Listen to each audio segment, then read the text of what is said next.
Bismillahirrahmanirrahim. Assalamualaikum warahmatullahi wabarakatuh. Alhamdulillahirabbil alamin.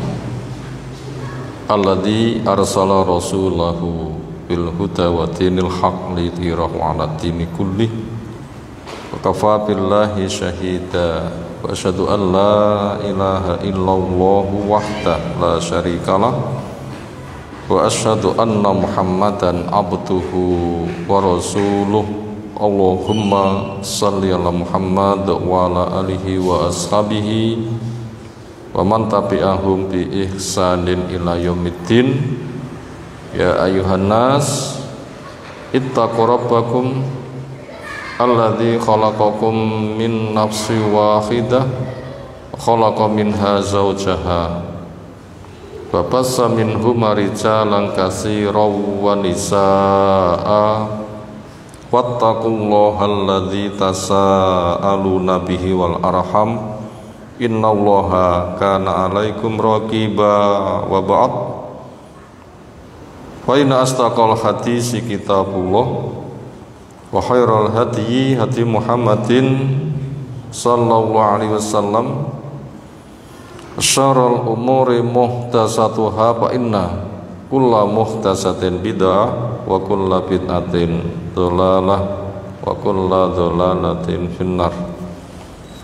Ayol ikhwah, a'azana subhanahu wa ta'ala. Tema yang kita kaji di kesempatan kali ini adalah tentang hukum riba.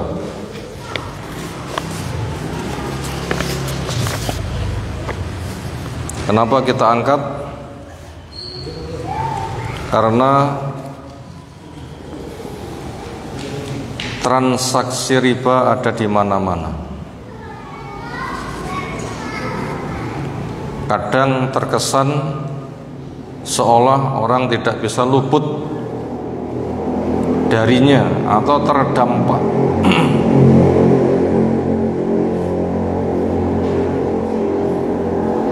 Dan resikonya sangat besar.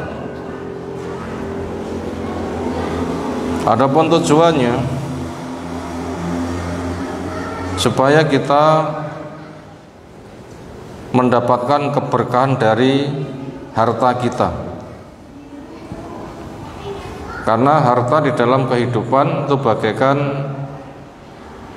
bensin buat mesin. Memang Allah cipta badan kita, punya perut, punya kebutuhan. Yang di sana butuh pencukupan. Yang transaksi itu ada yang boleh, ada yang tidak boleh. Serta keharaman harta itu resikonya membahayakan. Sehingga ada ungkapan ayyumalahmin nabatat min suhtin fannaru aula biha. Mana daging yang tumbuh dari yang haram, neraka yang paling utama. Mesin saya kados nopo lek bahan bakare elek, napa resikone? Bisa dibayangkan sendiri, apalagi bukan bahan bakar dijadikan bahan bakar. Wonten cerita mesin bahan bakare Homer, ya mabuki ya mesin ya. Melayune ra karo-karuan, penumpangnya jadi korban. Allah a'lam. Itu sebuah ungkapan tentang bahayanya. Itu tadi judul alasan bersama tujuan. Urayanya kita akan membaca landasan hukum sebagaimana Allah jelaskan di surah Ali Imran yang ke-130. Allah firmankan, kita baca, a'udzu billahi minasyaitonir rajim. Ya ayyuhalladzina amanu la ta'kulur riba adhafan mudha'afah wattaqullaha la'allakum tuflihun. Allah memanggil ya ayyuhalladzina amanu, wahai orang-orang yang beriman, panggilan kasih sayang. Karena mereka hidup dipanggil nyaut menyambut. Ibaratnya gayung bersambut, nafas menghirup mengembus serasi sehingga normal. Allah punya sifat ridho, bukan karena keterbatasan, tapi banyak hikmah. Ketika manusia tahu perkara yang diridho oleh Allah, dia mengejarnya, dia dapat fadilah diridho oleh Allah, itu kebahagiaan besar. Wong ridho itu untuk kepentingan pribadi, karena karepe keturutan. Tetapi ketika Allah ridho, yang bahagia bukan Allah, tapi siapa? Makhluk yang tahu sebab bahagia, dia melakukan, Allah memberinya. Makanya ketika ada panggilan kasih sayang menunjukkan Allah itu ridho, sambutlah. Yang kita diperintah istajibu lillahi wa rasul idza ta'akum lima yuhyikum. Pemenuhi panggilan Allah, pemenuhi panggilan Rasul ketika memanggil kamu, kamu akan diberikan kehidupan yang baik. Bila orang itu berpaling, sudah nggak peduli kepada panggilan Allah, maka Allah pun juga akan melupakan. Allah mensifatkan diri dengan lupa.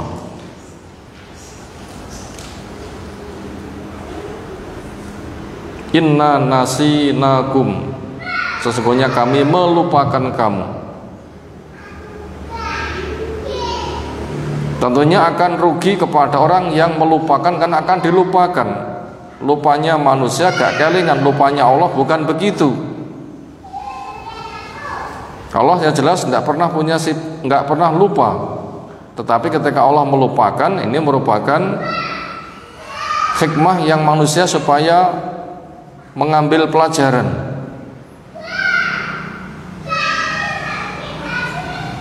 Yaitu supaya tidak hancur gara-gara dilupakan, maka jangan melakukan perbuatan yang menyebabkan dia nanti akan dilupakan.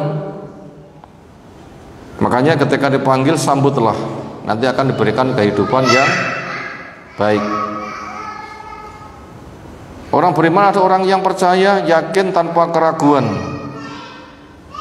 Yang dipercaya kedudukan Allah nanti mewujudkan apa yang jadi kewajibannya. Kedudukan Allah ialah mencipta, mengatur, mengurus, memiliki alam raya. Nama-nama menunjukkan kerja alam raya, hasil ciptaannya ketika diperhatikan menunjukkan agungnya zat yang maha mencipta.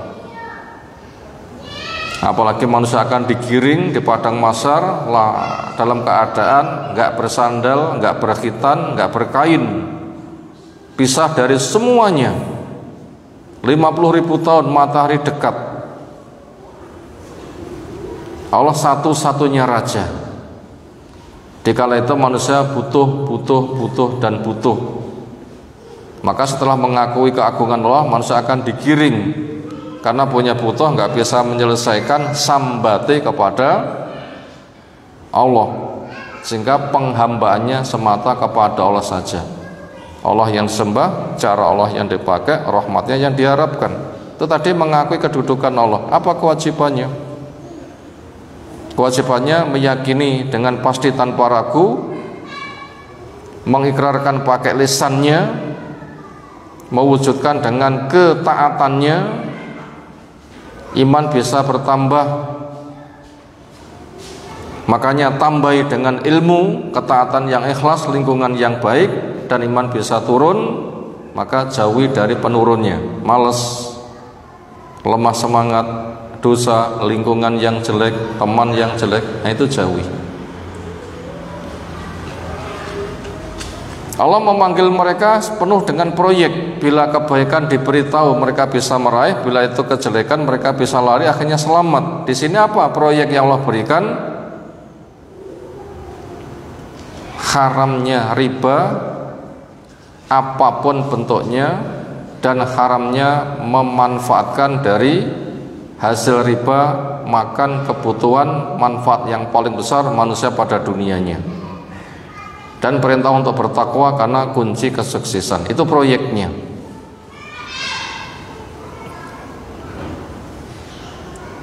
Allah memperincikan, la ta'kulu, kalian janganlah makan riba kepada riba.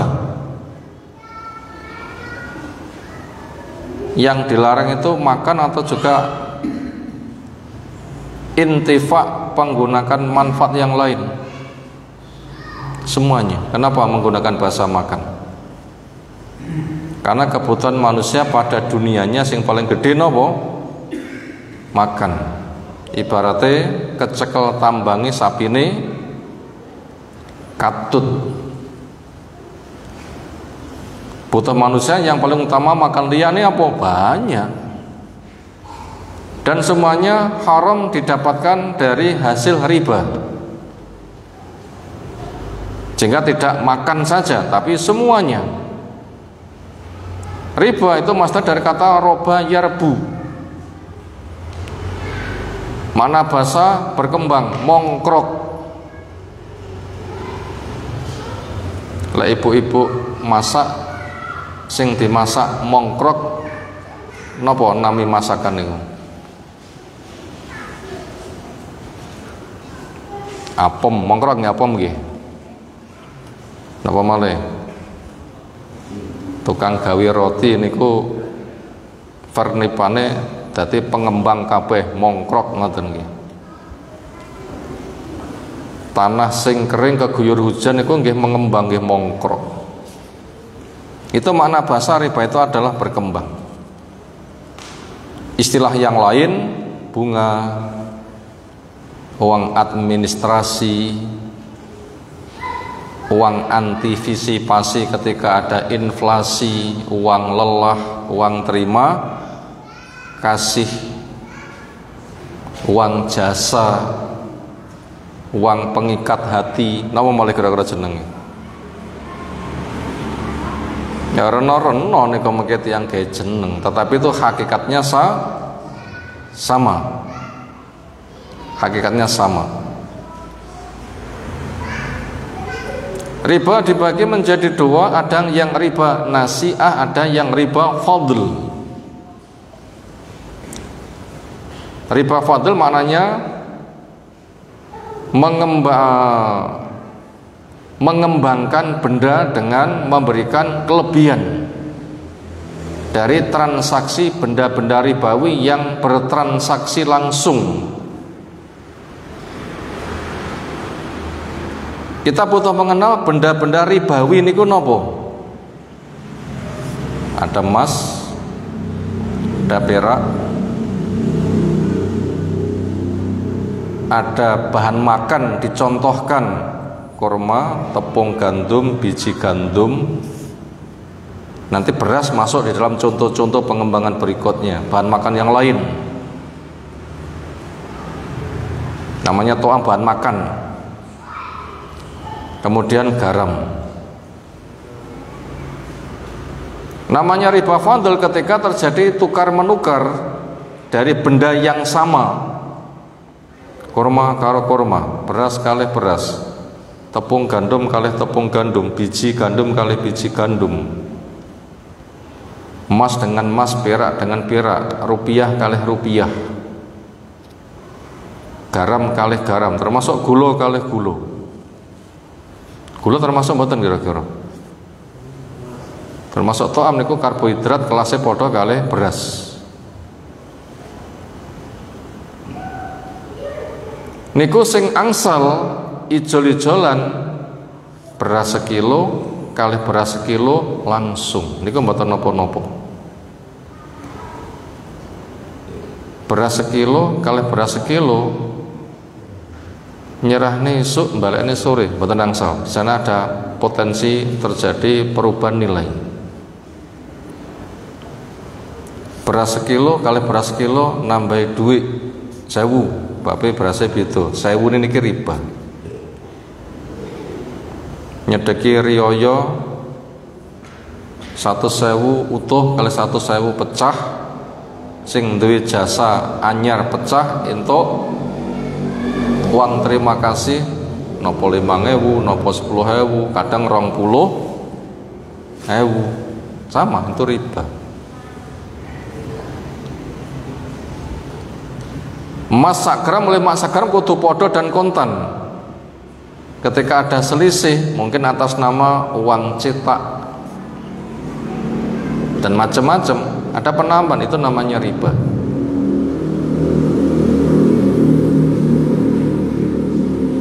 Tapi lek pedah kalau pedah boten, bapak senes bahan makan, bapak ana wong mangan pedah. Sapi kali sapi nggih boten. Kuda kali kuda nggih boten. Kenapa? Itu bukan barang riba. Makanya kita butuh mengenali, menghafal nama barang-barang riba. Transaksi langsung ijol-ijolan dari benda yang sama, enek selisih, ini tuh namanya riba fadl. Lah riba nasian itu biasanya pun tempo. Nyilih duit 1000 soalnya bailekne piro ngoten. Niki biasanya berlaku di dalam transaksi bank-bank konvensional. Mungkin 0, berapa. Orang mengatakan kecil, tapi rahasia dibalik semuanya nanti ada peristiwa lain. Sehingga nek desa kadang nggak mengikuti tren yang ada di bank, kadang malah mencekik. Nyerahne 1000, petunge 1000, serahne 900, balik rolas. Atau mungkin bisa lebih tinggi, ada lebih rendah, tapi kurang lebih itu pemikirannya ya begitu. Kudune 1000 nggih balik 1000. Ya rugi aku disilih duit rento ijol, pemotangi usaha di payah berkembang. Ijolnya pahala. Tapi nyili pindu itu sama dengan infak sejumlah yang ia pinjamkan. Nyilih 1000 balik, nyilihnya 1000 balik. Niku utuh. Ning sampun gadah nilai sedekah 2000. Pahala. Orang kapitalis tidak mikir pahala, tapi mikir kapital, benda. Sehingga rata-rata mereka itu sebagai penyembah akal, penyembah harta, penyembah dunia, bukan penyembah Allah. Dengan iming-iming pahala nanti dapat surga. Gambarannya ke sana. Itu masuk kategori riba nasi'ah. Kullu qardin jarra manfaatan fahuwa riba, itu kaidah. Setiap pinjaman yang diperjalankan manfaat, maka itu juga termasuk bagian dari riba. Nyilih dari benda-benda ribawi diberlakukan manfaat, itu termasuk dari perkara riba. Dan riba itu munculnya jenisnya banyak, ada yang mencekik, ada juga yang ringan. Apapun namanya riba, akeh potidi, itu hukumnya haram, termasuk khamr. Bila banyak itu mabuk, sedikit sudah haram. Riba pun juga demikian. Kemudian Islam telah memberikan solusi kepada kita untuk jauh dari riba dengan namanya dagang. Atau menyewakan juga termasuk di dalam wilayah dagang.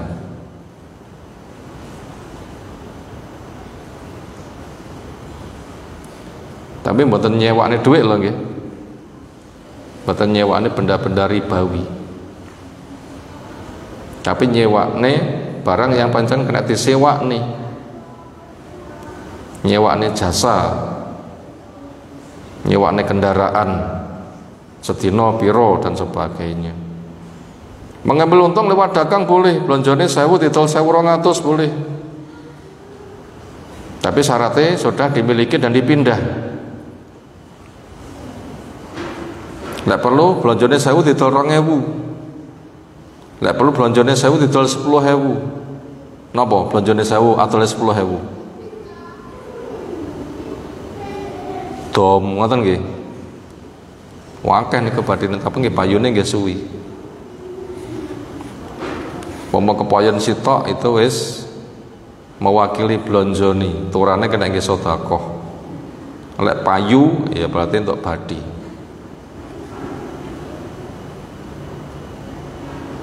Walaupun mungkin secara akal punya kemiripan, tetapi Allah membuat ketetapan wa ahallallahu bai'a wa harrama riba. Allah halalkan jual beli, Allah haramkan riba. Makanya lah pengen golek koyo niku dagang, lah pengen golek pahala nyilih nih, lah pengen golek koyo dagang, lah pilih golek pahala nopo nyilih nih, nyilih duit ngutangi. Sewu balik sewu, sagram balik sagram, sesuai dengan petungi. Kemudian riba yang sedang dibahas di sini adalah riba yang ad'afan mudha'afah, yang berlipat ganda. Prakteknya orang jahiliyah ialah nyilih nih sewu, sok baleke 1.100, lek wayah balik nih rong iso 1.100 dari pokok. Waktu pembayaran 1.200, lek rong iso bayar 1.200 dari pokok.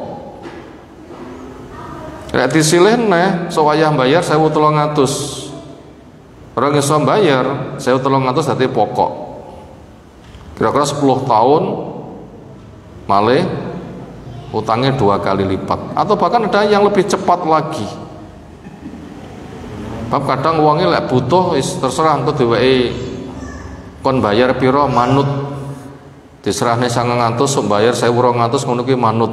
Nyapa kadang keblet butuh. Senada dengan itu, makanya mereka itu tidak memiliki rasa kemanusiaan karena ingin mendapatkan kekayaan di tengah penderitaan orang lain. Islam mengharamkan. Makanya lah pengen golek badi gede itu dengan cara memberikan pinjaman, bukan dengan cara meribakan. Karena riba itu haram, nanti akan dihancurkan. Kalau pinjaman nanti diberi pahala, itu yang berkembang biak. Bahkan diberi tenggang waktu ketika belum bisa bayar, ketika nggak ada harapan bayar, di sodakoh nih. Tiang sodakoh niku ngurangi bondo nopo nambahi? Nambahi. Mana koso malun min sodakoh, harta tidak kurang dengan sebab sodakoh. Bahkan Allah memberikan janji wa ma anfaqtum fahuwa yukhlifuh, apa yang kamu infakkan Allah memberi ganti. Bahkan saking pentingnya sodakoh supaya gantinya gede, itu jatah sodakoh niku supaya dipun tekni. Misalnya pun panenan 3.000, jatah keluarga 1.000, jatah pengembangan usaha 1.000 niku kangge sedekah, 1.000 niku nggih dipun tekni. Nek jatah sedekah 1.000 mek diwenehi 500 mungkin jole nggih 500. Tapi nek jatah 1.000 dipun tokne kabeh mengke jole nggih 1.000 bahkan lebih. Makanya la tu'i fayu'a alaik. Aja tok simpen, kamu nanti juga akan disimpen.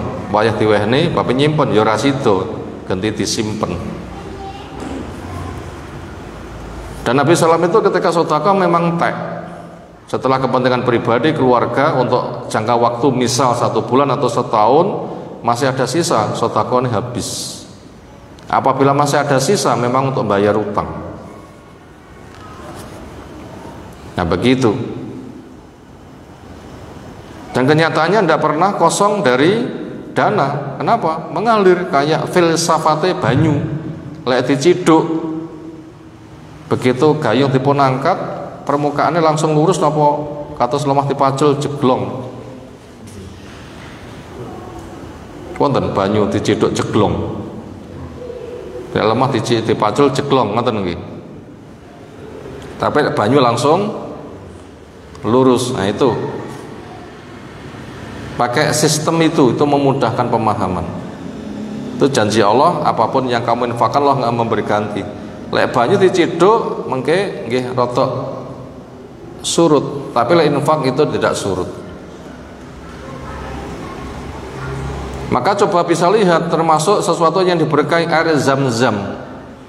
Itu orang yang mengkonsumsi air zam-zam sedina entek pinten apa seneng? Pinten 1000 kubik kinten-kinten. Senes galon, nek galon tasih ukuran cilik-cilik lagi.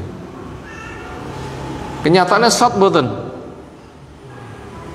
Kayaknya itu permukaan tetap di diesel kaya ngopo. Itu sumbernya dari mana gak ketok digoleki. Tapi buat orang yang pernah meneliti, kayak ada aliran enek kerikil atau pasir sing menimpa ke kulitnya. Tapi itu bolongnya yang ngendi, ceritanya sulit dicari. Kenapa? Memang berkah itu di luar jangkauan, dan Allah itu mampu memberi rezeki dari arah yang tidak disangka-sangka. Itu solusinya dengan memperbanyak sedekah. Makanya orang itu walaupun miskin tetapi bila banyak sedekah nanti dibikin cukup. Kenapa? Itu janji Allah Subhanahu wa taala. Biasanya tiang sing budal rabi niku sugih dhisik napa wani dhisik? Tiang budal rabi sugih dhisik napa wani dhisik? Alhamdulillah top nih lagi, top nih, wani dhisik, rezeki Allah sing nanggung. Tiang mancing itu sebab sintipun goleki pahala. Nganggur niku dosa. Perintahnya bertebaranlah untuk cari fadilah. Allah ketika memberikan rezeki tanpa disangka atau dibarengkan dengan selesai melaksanakan sebab, Allah bisa.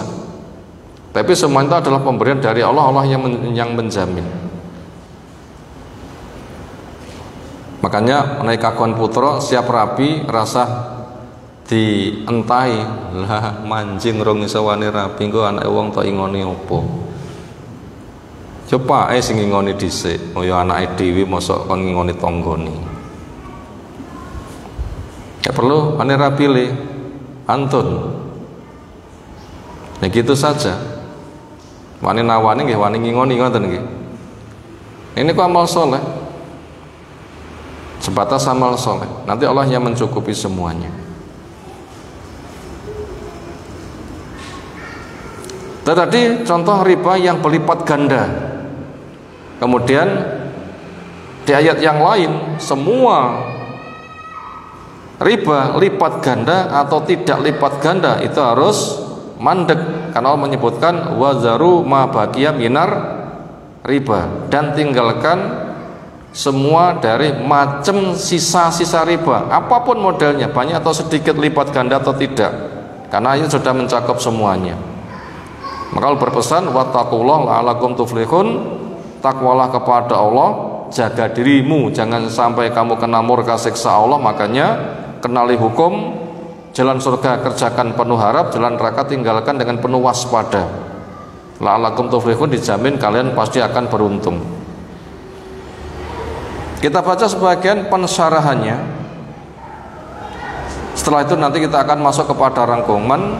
I'lam ayyuhal mu'min zadakallahu ilma. Ketahuilah wahai orang beriman, semoga Allah nambahimu ilmu. Wa wafaqani wa iyyaka lil amal bima na'lam. Semoga Allah memberikan taufik kepada kita untuk bisa beramal dari apa yang telah kita ketahui. Fa innal ilma bila ilmin ka syajarin bila samarin. Ilmu tanpa amal ibaratnya nandur tanpa hasil.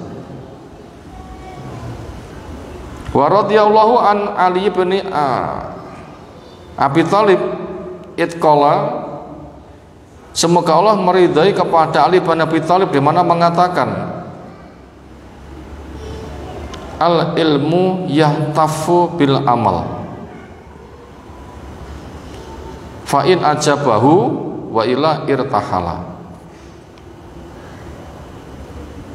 Ilmu itu bisa berkilat bercahaya dengan amal. Jika dia amalkan berarti bercahaya, wa ila, dan jika tidak ia amalkan irtahala, mati.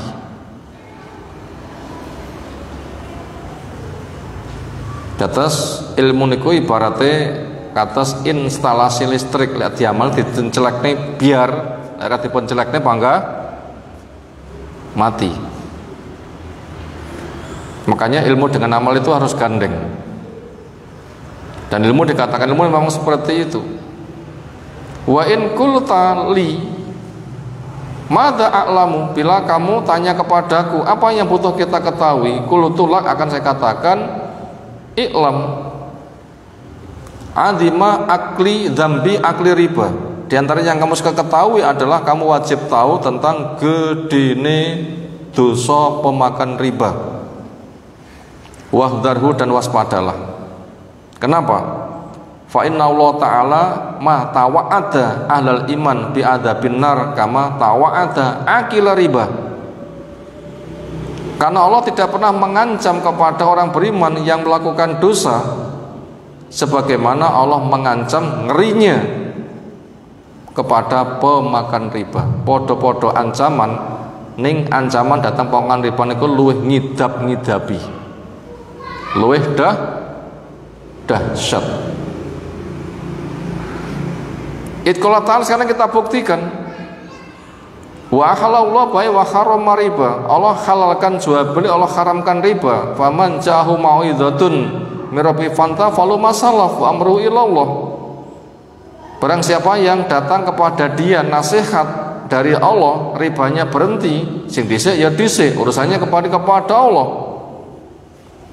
Wa man ata faulaika ashabun nar hum fiha khalidun. Siapa yang mengulang, maka mereka akan menjadi penduduk neraka, mereka kekal, akhirnya tinggal yang lama. Tapi apabila menghalalkan, nanti bisa jadi murtad. Wa huwa ta'ala fi hadanita, inilah Allah Ta'ala pada panggilan ini. Yanhahum an akli riba wa ya'muruhum bittaqwa. Allah melarang mereka dari makan riba dan memerintahkan bertakwa. Wa yutammiuhum fil falah alladhi huwa an-najah minan nar wa dukhulil jannah, dan memerintahkan untuk bercocok tanam, dan itu keselamatan dari neraka dan akan mengantarkan masuk ke dalam surga.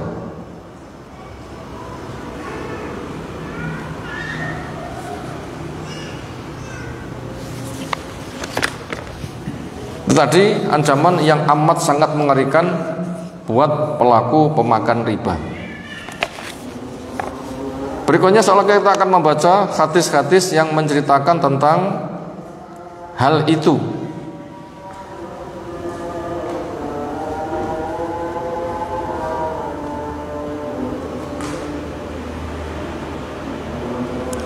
Wa innamal ayat zakarat halal murabbin fi asri al-jahiliyah fa'atabathum ala dzalik. Dan ayat di atas menceritakan pelaku riba di zaman jahiliyah dan mencelanya. Amma ba'da an haramallahu riba fa innahu harama tahriman mutlaqan la farqa baina katsirin wa qalilin. Setelah menjelaskan keharaman riba secara global, Allah tidak membedakan antara banyak dan sedikit. Yang penting semua riba itu tidak boleh. Wasma qaula Rasulullah sallallahu alaihi wasallam yuqarriru hadhihi haqiqah wa yaqul, dengar apa yang disabdakan Nabi SAW yang menjelaskan dirhamu riba ya'kulu rajul wa wa ya'lamu asatu min sitin wa salasina zaniyatan. Satu riba yang dimakan seseorang sementara itu sudah tahu lek kuwi enggak oleh tapi sengaja ngengkel, maka nilai dosanya lebih dahsyat daripada zina ping 36. Niki hadise rawi Ahmad dengan sanad yang sahih.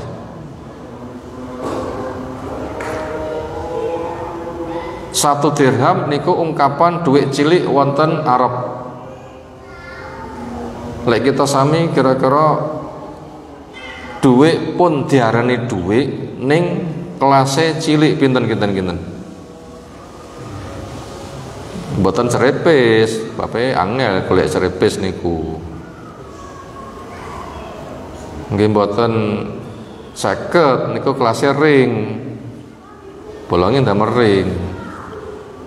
Pengemis semawon diwaki 500 gua.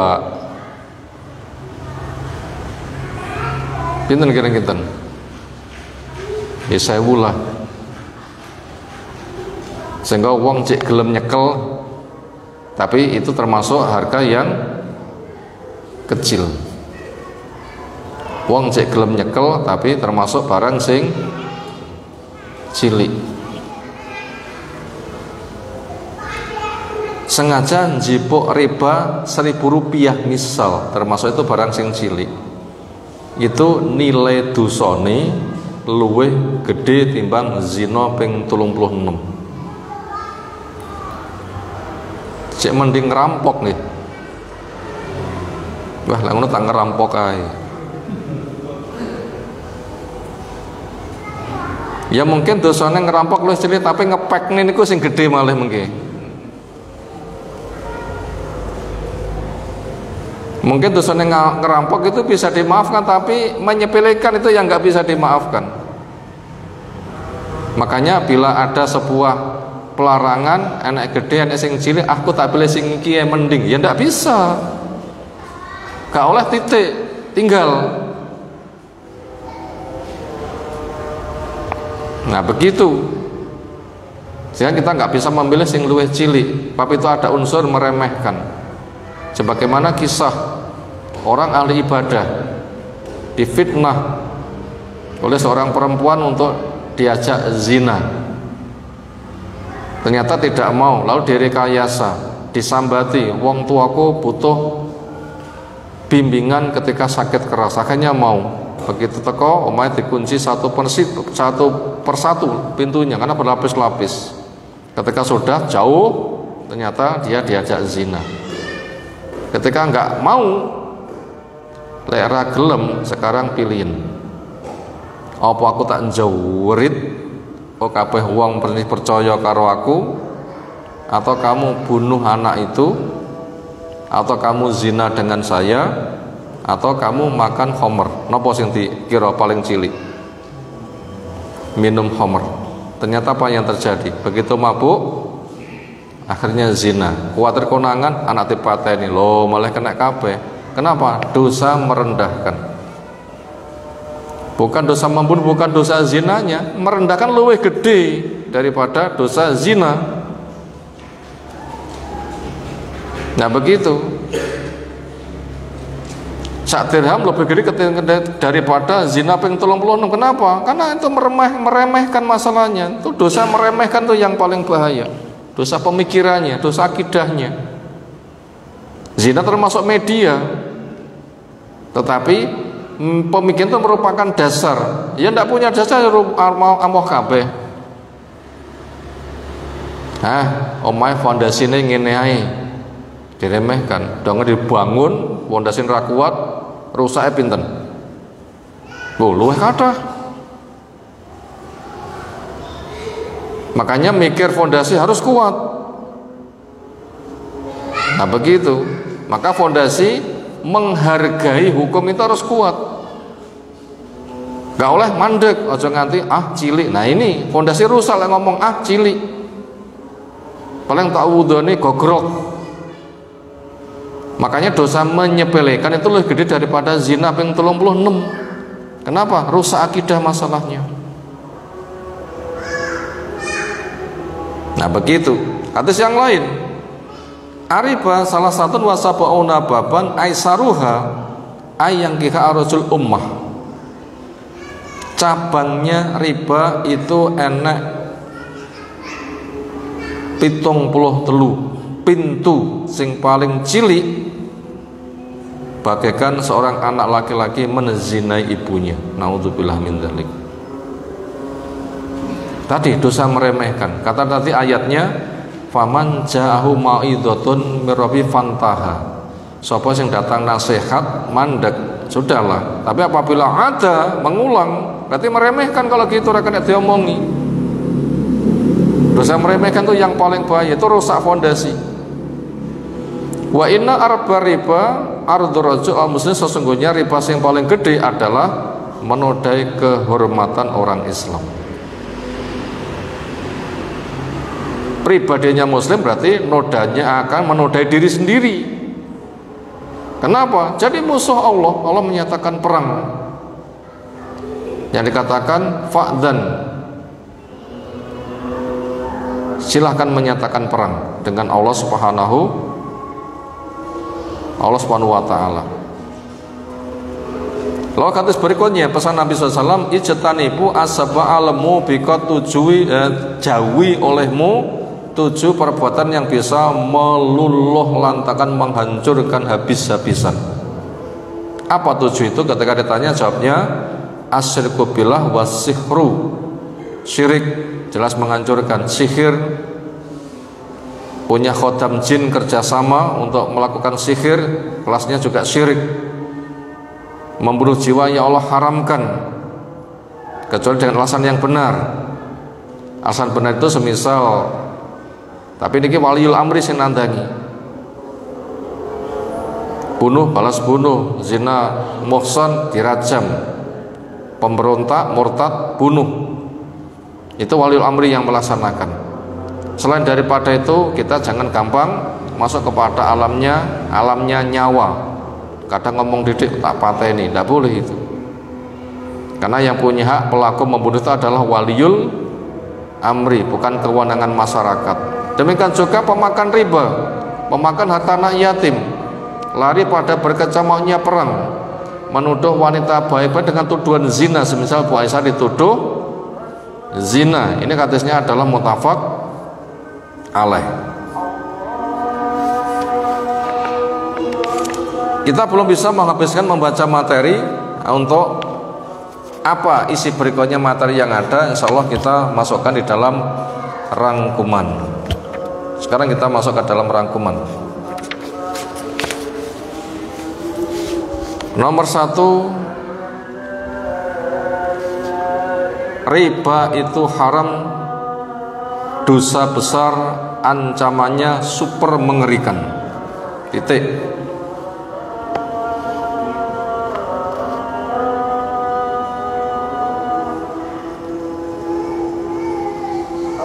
Itu tadi tentang nomor 1, riba itu haram, dosa besar, ancamannya sangat mengerikan.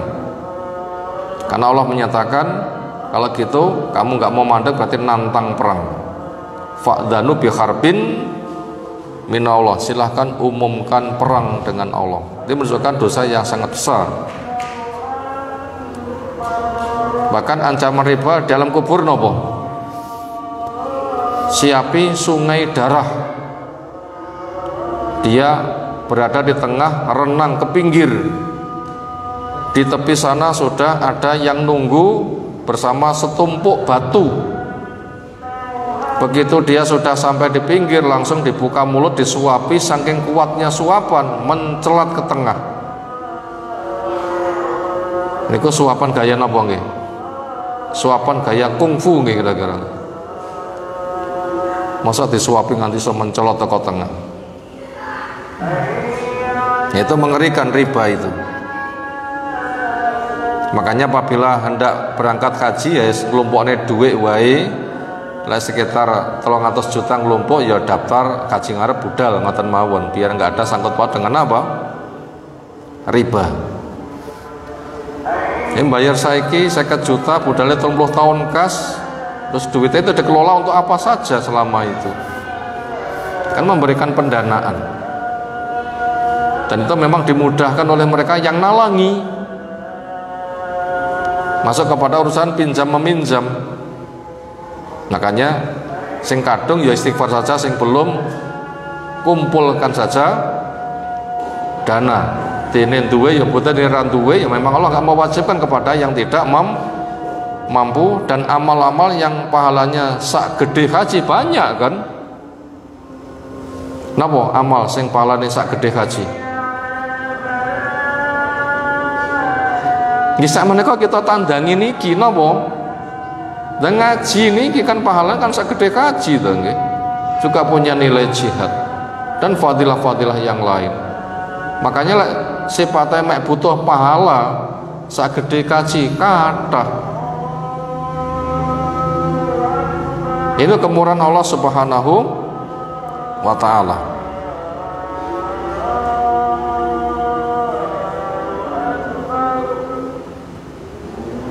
Berikutnya pelajaran nomor berikutnya, arti riba. Titik, sudah dijelaskan. Kita nggak mengulang. Nomor 2 adalah arti riba, sudah dijelaskan. Nomor 3 jenis-jenis riba. Ini juga sudah dijelaskan tadi.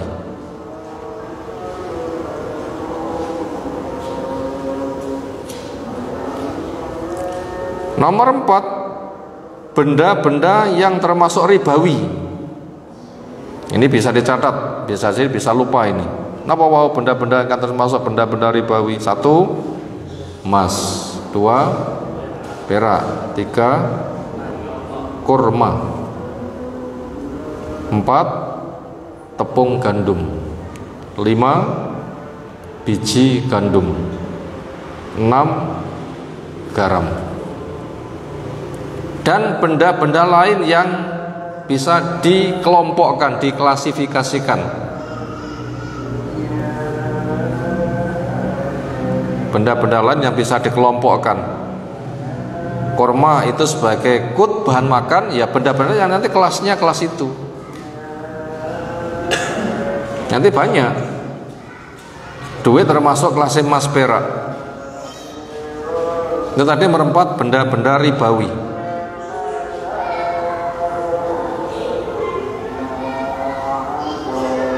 Nomor berikutnya, syarat boleh transaksi benda-benda ribawi. Syarat boleh transaksi benda-benda ribawi, yaitu semisal dan kontan. Syarat boleh transaksi benda-benda ribawi. Napa? Semisal dan kontan. Sagram ya sagram, langsung. Itu namanya semisal dan kontan. Tidak boleh tempo. Tempo nanti masuk riba.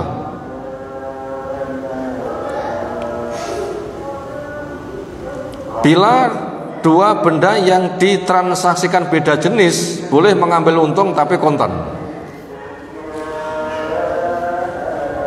Bila dua benda ribawi yang ditransaksikan beda jenis,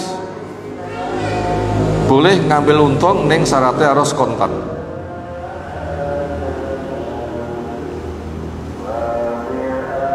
Sekarang kita ambil contoh sing semisal kontan, sak gram dengan sak gram emas. Itu harus sama persis, sak gram ya sak gram, kemudian kontan, tidak ada tambahan. Itu baru boleh. Siapa sih nambahi, tambahan itu riba. Bila dua benda itu berbeda, emas perak, boleh ngambil untung, tapi syaratnya harus kontan. Money changer, sorof, tukar menukar uang dari mata uang yang beda, boleh ngambil untung? Boleh, tapi syaratnya kontan. Blonjo real 3.900 ketika ditukarkan menjadi 4.100, jipo badhe 200 boleh, tapi syaratnya harus kontan. Syaratnya harus kontan.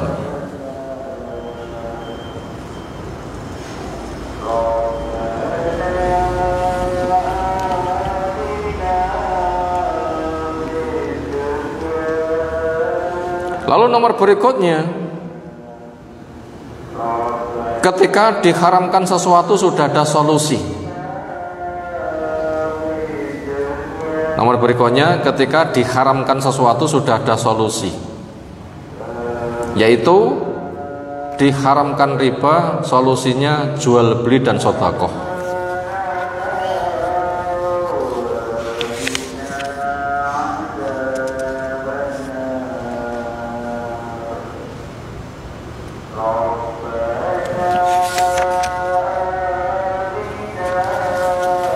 Itu tadi ketika diharamkan sesuatu, Islam sudah melengkapi solusinya. Diharamkan riba, apa solusinya? Jual beli dan sedekah. Siapa yang pengen sugih, itu caranya sedekah. Kerjanya dalam bentuk jual beli, menanam ya monggo. Yang terakhir,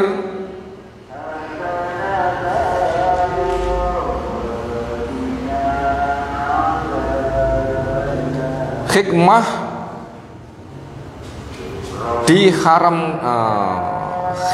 diharamkan riba, atau bahasa yang lain, sebab diharamkan riba ditinjau pada sisi faidah.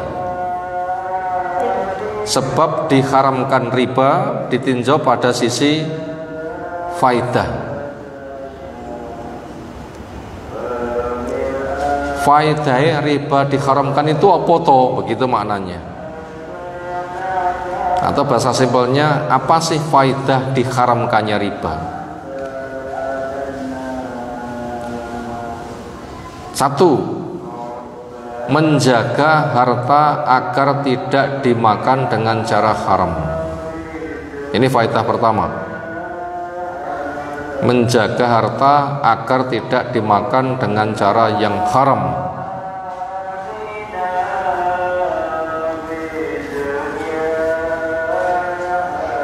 Yang nomor dua, pendidikan agar kerja yang halal.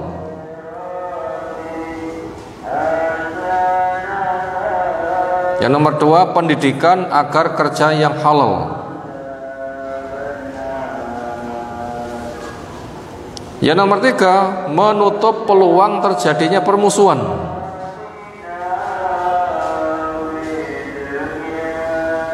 Nomor tiga, menutup peluang terjadinya permusuhan.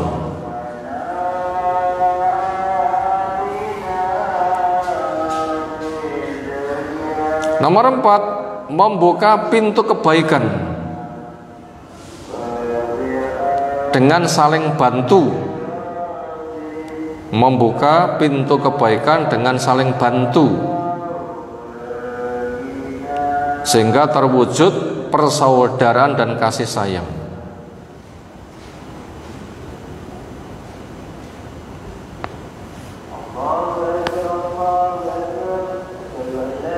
Yang terakhir, faedah yang kelima, ayat ditutup dengan takwa, karena takwa merupakan pembentengan dari api neraka. Yang terakhir, ayat ditutup dengan takwa, karena takwa merupakan pembentengan dari api neraka. Demikian tema yang kita kaji pada kesempatan malam hari ini, sekilas tentang masalah riba. Bila kita mendengarkan materi kajiannya berulang-ulang, dan memang harus diulang karena penting untuk menyegarkan ingatan dan untuk meluaskan pembahasan, dan juga mungkin untuk mengingatkan bila lupa, atau memperkokoh ingatan, atau meluaskan apabila ada pihak yang mungkin belum paham, belum terjangkau. Maka dengan cara diulang-ulang itu fadilahnya sangat besar sekali. Belum kita cukupkan, mungkin ada tanggapan, disilahkan.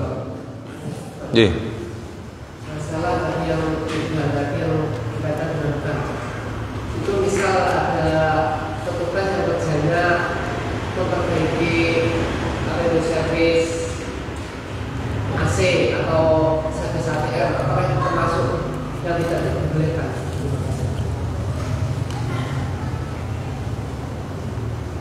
Secara umum servis itu adalah pekerjaan yang mubah.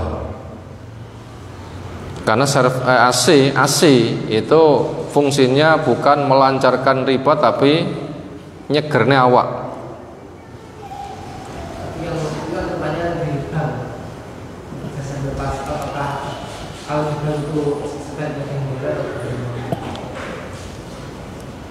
Apabila ingin menempuh ngati-ngati, sebaiknya begitu. Jadi sebenarnya itu hukum asalnya kita perkara mubah. Bapak esis itu kebutuhan siapapun. Tetapi ketika esis tinggi yang haram, aku tak ngipiti wong sing haram. Nggak mau saya punya jasa. Yang lain saja lebih aman. Walaupun itu hukum asalnya itu adalah servis itu adalah apa?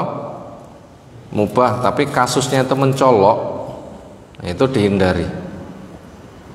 Kasus itu mencolok itu dihindari. Allah alam. Dan kita tidak usah khawatir, wah kehilangan pekerjaan. Manuk raiso nyervis ya gak pernah khawatir kehilangan pekerjaan. Yang penting metu kang omah isuk sore tok. Pokok tawakale iso niru manuk, nanti Allah akan memberi rezeki. Di balik itu rezeki itu bukan datang dengan kerja, tetapi Allah yang berbagi. Kerja itu cari pahala. Kerja itu cari pahala, bukan cari duit. Nyanti golek pahala. Duit itu Allah sing dum-dum dengan sebab maupun tidak dengan sebab. Apabila itu memang jasa servis itu memang untuk mensukseskan jalannya itu, ya jangan. Karena di balik itu ketika kita tahu kemungkinan supaya merubah, bukan malah memperkokoh. Kita tahu transaksi riba itu sudah ada rasa benci. Bagaimana kita masuk ke dalam area yang seperti itu? Kecuali apabila memang itu mendesak. Adapun kalau ATM ini kayaknya tidak harus berkaitan dengan riba. ATM itu tidak harus berkaitan dengan riba. Tapi itu jasa transfer kan. Jasa transfer. Makanya podo-podo enek sekira memang ada yang lebih aman dari kaitan sampingannya itu dengan riba, itu lebih aman. Mungkin memilih bank yang memang itu nggak ada kaitan ke situ, itu lebih aman. Tapi kayaknya kalau ATM itu kan jasa sosial kan itu sifatnya, itu tidak dimonopoli oleh kepentingan riba. Allah alam. Apalagi ini yang sering terjadi di lingkungan kita. Misalnya saya punya uang itu 100.000 ya, tapi pojokannya itu hilang. Ini kalau saya berikan nggak mau menerima. Kemudian ada orang yang penting itu siapa yang bisa bukan ini bukan di sini boleh. Saya buka dengan uang 100.000 ini diganti 80.000 bila. Nah, saya juga boleh karena daripada tidak laku. Ini transaksi ini boleh? Nggak boleh. Yang bank saja seolah bisa.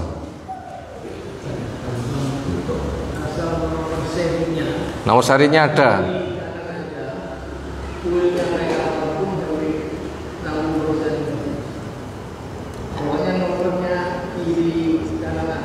Nomor serinya masih ada. Apabila serinya gak enak ya sudahlah, nanti gantinya luwih akeh gitu loh ya. Timbang kok 100.000 ilang kabeh cek mending 80.000. Ya ndak bisa. 100.000 hilang nanti ikhlaskan saja hilang, seolah nanti gantinya malah 1 juta. Kenapa? Musibah itu akan diberikan ganti. Nggak kemen-kemen begitu. Makanya ada musibah kita ridho saja. Apalagi berkaitan dengan pembelian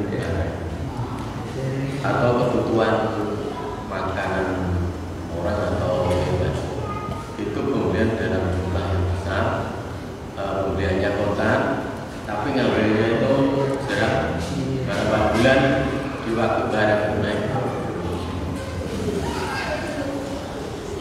pembeliannya kontan tapi pengambilannya beransur.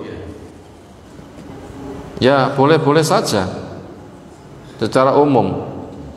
Karena permasalahannya serahkan uang, serahkan barang, cuma kemampuannya berbeda, kemampuannya terbatas, sehingga terjadi tolong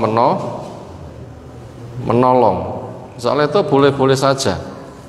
Dan itu tidak ada niatan untuk mensiasati. Yang ada adalah iki barang itu duit, ada konsekuensinya itu nanti karena jumlahnya akeh itu akhirnya bertahap. Itu sesuatu yang lumrah saja, Allah alam. Apalagi sudah.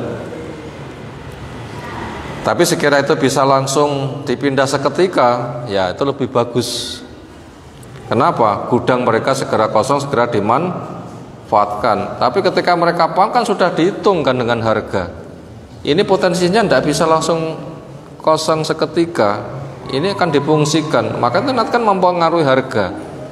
Dan orang itu menentukan harga kan boleh. Nah seperti itu, menetapkan harga itu kan boleh, dan mereka sudah memperhitungkan. Itu boleh-boleh saja menetapkan harga. Wah ini semene ya semene, kan boleh. Wallahu alam.